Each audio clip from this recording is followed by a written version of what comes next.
Thank you so much for this lovely introduction. And thank you, Organization Future Callers, for being here, for having me here today. I'm very excited to give you some insights into my work and share some of the opinions that I like to spread around the world to empower more women in technology and also in other industries. Okay, so my name is Raisa Ghazi. I am a public speaker. I do this on a global level, 5 continents, and I work for organizations like UNICEF, the Organization for the Prohibition of Chemical Weapons, International Criminal Court, Dutch government, and many of those likes, and today, Future Callers. So, I'm going to give you an introduction to one of my very popular speeches about ethics in technology, and it is called In Tech We Trust, okay? And it is called In Tech We Trust, even though I am going to make a case to maybe not trust too much in tech. Okay, and oftentimes when I'm at conferences around the world, it is very, divided on whether a country or a community is very much about innovation, artificial intelligence, and further digital revolutionizing of the communities.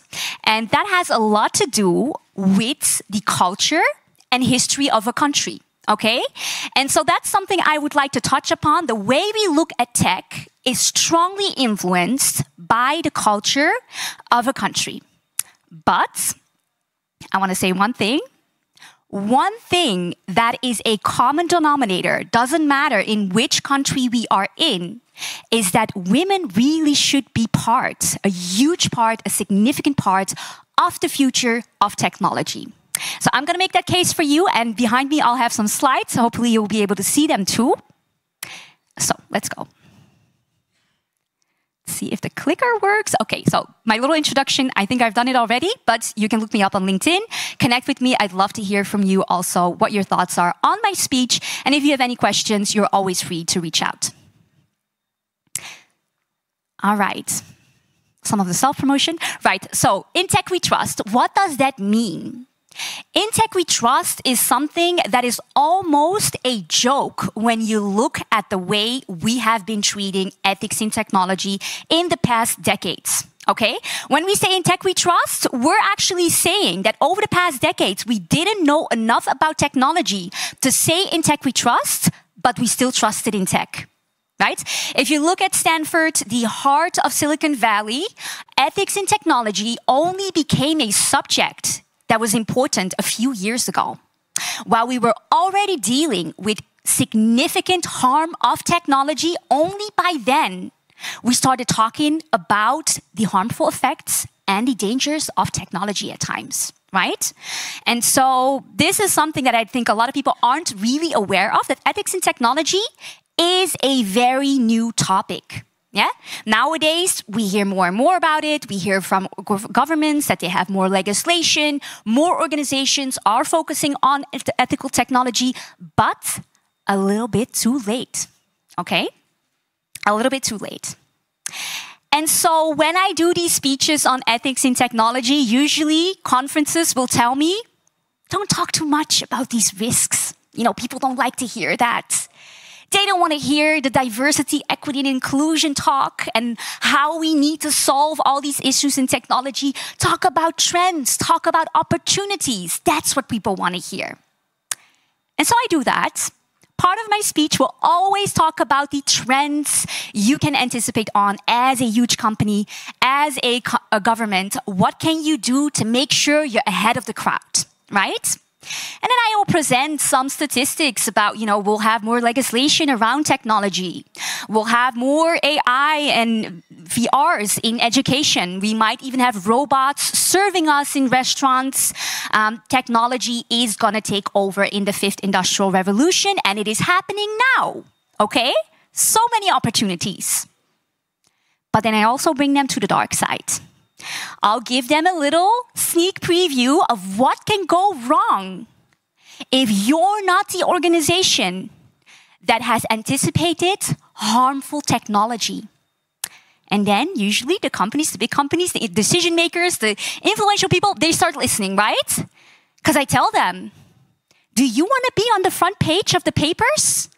Like this company who made a mistake, they invented a system to hire more women developers, and by doing that, they accidentally created a machine learning system that started discriminating against women.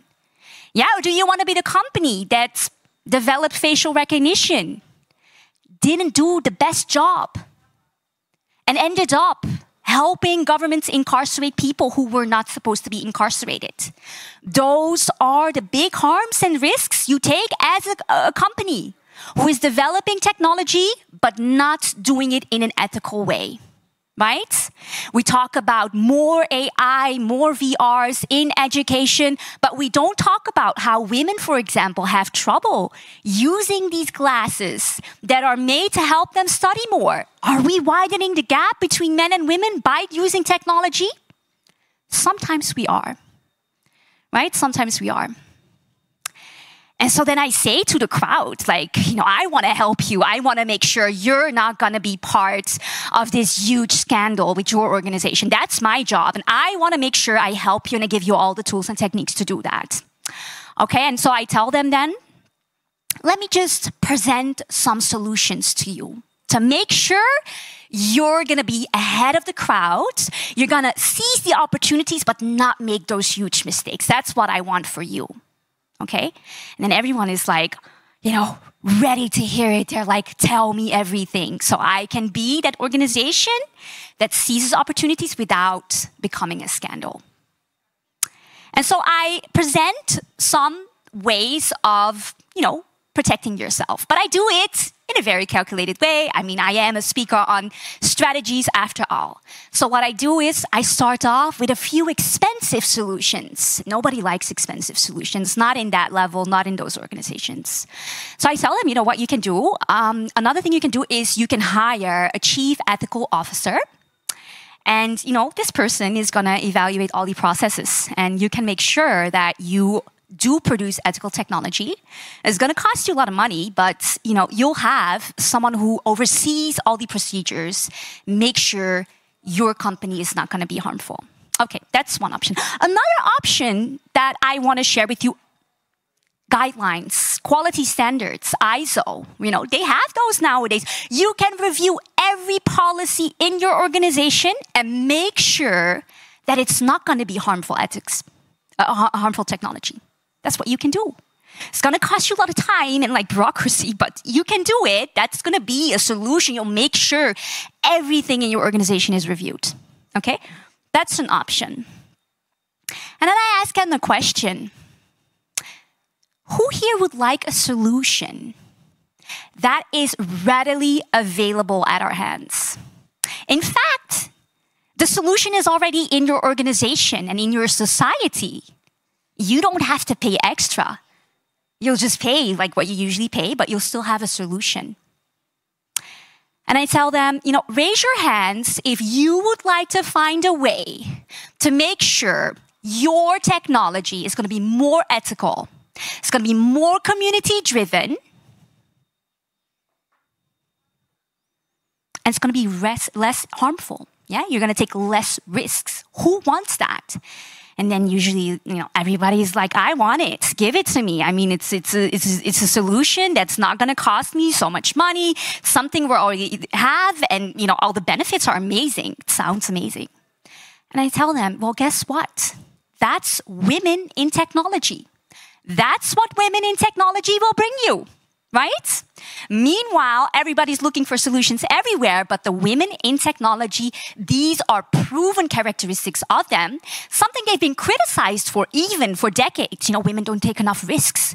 They're not ready to risk the community for all the benefits.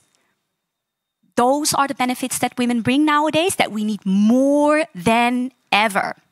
Right?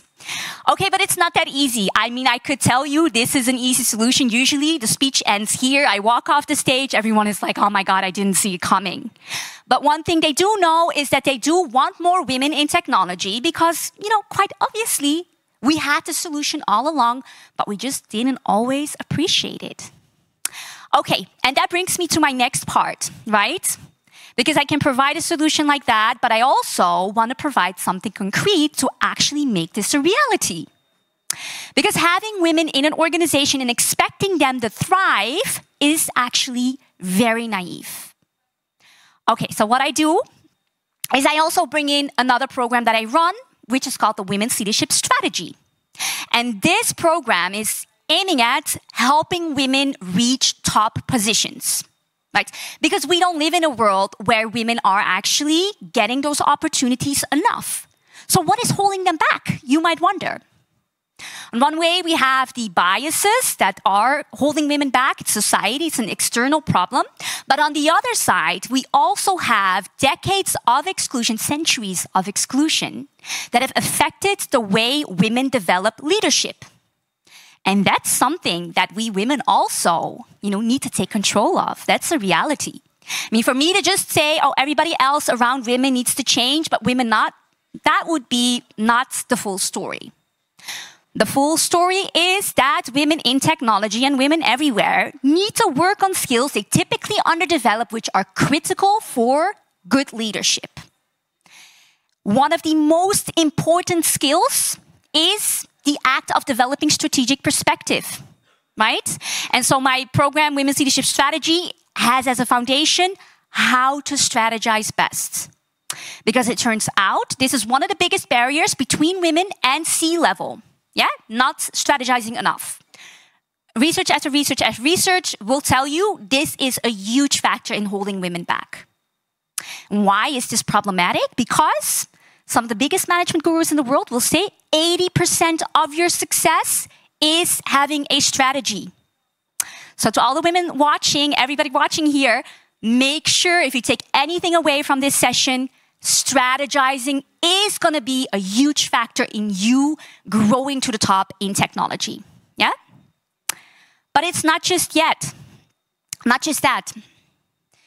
A part of these strategies, which is nothing but a long-term plan, is having 3 very major goals that are distinct. They're smart, specific, measurable, achievable, realistic, and time-bound. Yeah, so that's a part of the strategy, a huge part. If I ask any of you watching today, how many of you have actually developed their 3 major goals for the upcoming 6 months? I mean, I hope everyone, I see one. And that's a good sign. We need you to have those goals ready. But there's also other skills we need that have proven to be crucial in your journey to the top. Okay, and I'm gonna share 5 of them with you here. And so these are the 5 pillars of the Women's Leadership Strategy, which is the program I run. Okay, so the first one is raising confidence levels. It turns out we choose our leaders based on how confident they appear, not even how confident they are. Okay, so you can fake it until you make it. That's what we learned from this. Okay, that's the first one. Women tend to be less confident in the workplace, it turns out. They rate their own performance lower than others would rate them. So that's a huge issue. Then we have promoting yourself to the top. There's been a research in Silicon Valley where they try to find out why 240 senior leaders reached that level. They all said more important than business expertise or delivering incredible results is having visibility. And usually I tell the women in my sessions, if you want to take anything away, take that away, please. Yeah? Knowing how to communicate your accomplishments in 3 sentences whenever you introduce yourself, just like you just heard me introduce myself, right? I came in, I immediately claim my expertise, and then I continue with my story.